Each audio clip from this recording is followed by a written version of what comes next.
When I heard the college I got accepted to still had co-ed dorms, I was pumped. Not only because that meant I'd live close to some potentially hot girls, but also because hopefully I'd get to see them naked in the co-ed showers. I realized that the whole point of co-ed showers was to desexualize the human body. But to a guy fresh out of high school and with very little female experience under his belt, no pun intended, this was a dream come true. I did all my paperwork, got assigned my dorm, and moved in. I was ready to meet new people and get naked with them for what would become my most memorable, adventurous years of my life.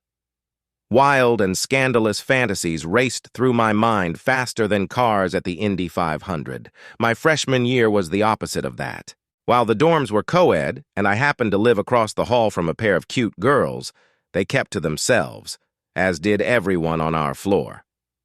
My roommate was a sports guy and never wanted to hang out. The showers were co-ed, but there was an official schedule that most people adhered to. From 6 a.m. to 10 a.m., the women were scheduled for the top of the hour and men were scheduled at the 30-minute mark. Any time after 10 a.m. was open to whoever. This meant that unless you went during one of the transitional periods, your only shot at seeing someone of the opposite sex was during open shower time when most people were at class, so that was a bust. Even if you were lucky enough to bump into someone worth looking at, they had almost always donned a towel by then. That's not to say I didn't catch a nipple here or there, but it was not the salacious fantasy I was expecting. On the off chance that the stars aligned and someone attractive was in there with me, it didn't matter. There was an unwritten rule that you stayed facing the shower head so that your back faced the traffic areas. When finished, you would grab your towel and cover up before heading back to your room, assuming you didn't change before you left the showers. As a horny teenager, I tried literally every time slot multiple times. I wanted to find the absolute best time to accidentally bump into cute girls.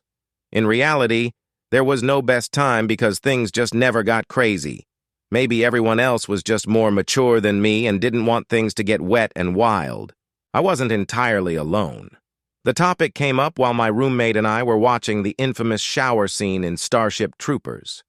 We both agreed that it would be awesome to be as comfortable as they were, but neither of us had the guts to do much about it. Instead, we shifted to talking about the girls we thought were hot and would most like to see. My roommate had nicknames for the girls he liked. Usually something about their appearance because we didn't know their names and were too socially awkward to ask. Eventually, I adopted some of the nicknames, too, just so we had something to talk about. A woman we called Triple B, busty, blue-eyed brunette, was my favorite. I had spotted her several times in the halls, a few times coming or going from the showers, but never had the nerve to talk to her. I realize in hindsight how idiotic it is to want to have crazy, unabashed sex with someone, but not having the courage to speak to them.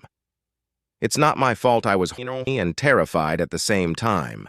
Not that any of it mattered because it was all a dumb fantasy anyway, one that I was confident I would never experience. That didn't stop me from thinking about it, though.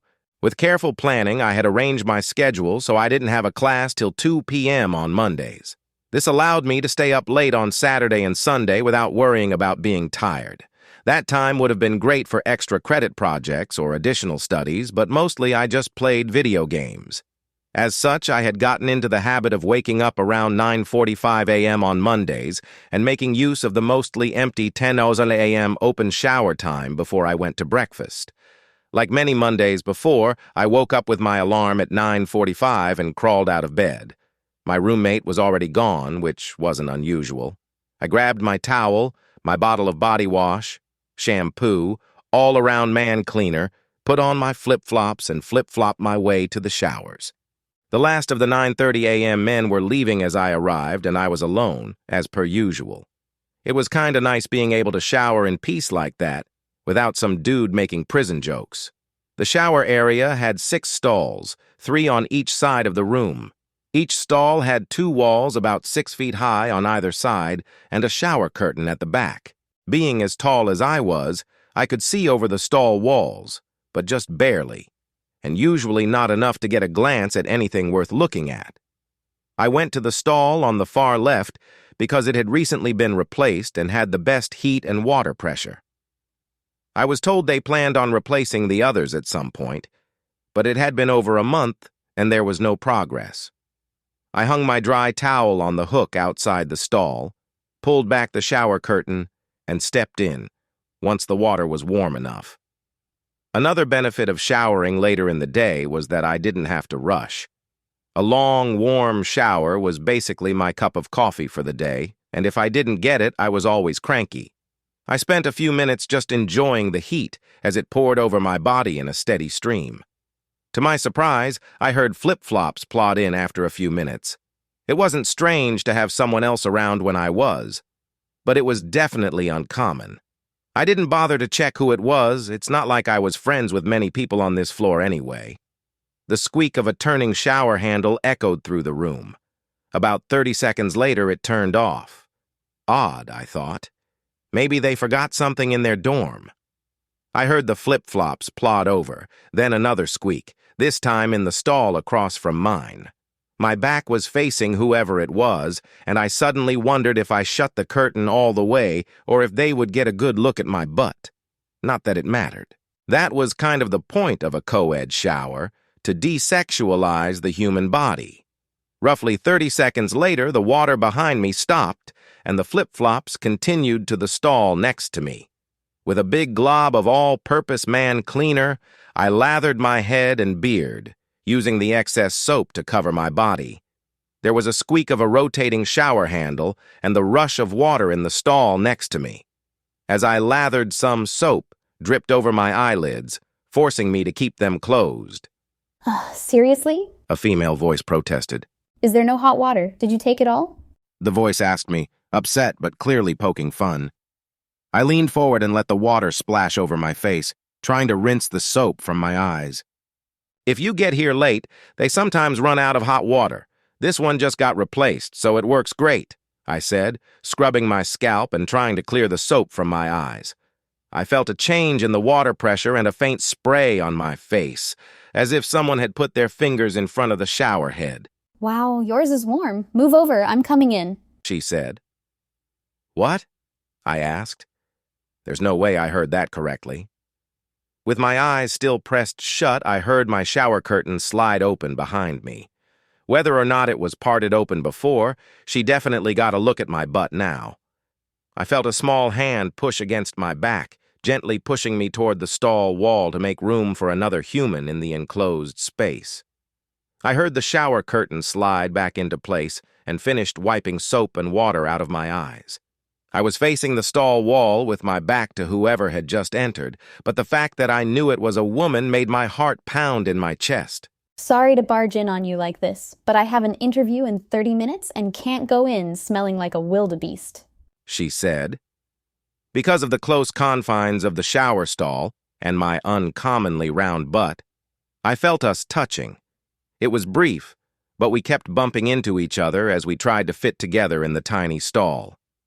I still had no idea who it was, but the fact that I was naked and lightly brushing against her was enough to send a rush of blood down south. You don't mind, do you? She asked, her voice as innocent as if she asked to sit next to me in class. Not at all, I said, though in my mind I was thinking, holy shit, is this really happening? Stay cool. She's just trying to clean up before her interview. Don't be a tool. Does that wall have something interesting to say? The woman asked me. Huh? You're, practically kissing the wall, she said. By the sound of her voice, she was facing me, which meant if I turned around, I'd totally see her, full frontal. I turned around, partially because I didn't want to look weird and partially because I wanted to see her naked, mostly because I wanted to see her naked. Entirely because I wanted to see her naked. As I turned, my eyes went right over her head and looked over to the next stall because of how short she was. I looked down. Triple B, I thought. But somehow the words came out of my mouth as a whisper. Standing in front of me was none other than busty, blue-eyed brunette. She had a perfect hourglass figure.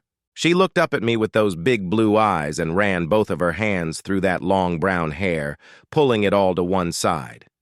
Everything was on display and she wasn't even mildly ashamed. So hot. She looked down at her own chest. Triple D's, actually. Triple B isn't even a size. she said as if we were discussing shoe sizes.